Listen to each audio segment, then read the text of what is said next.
يا بنتي ما ضربتش ناقوس، فاش تحكي يا اخي؟ كنضرب.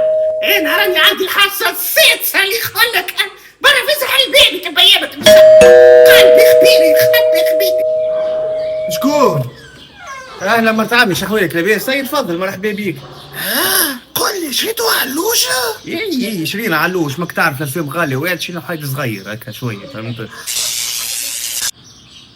مرحبا تفضل.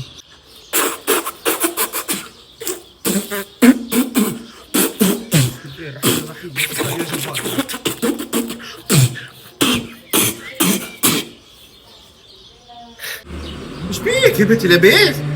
سلم على ابوك، هاي باي باي. يا بنتي يجي وين ماشي؟ يا دي العائلة ضبعت يا معلم، شو العائلة اللي تطيح فيني؟ يا امي يا امي ايش بيك؟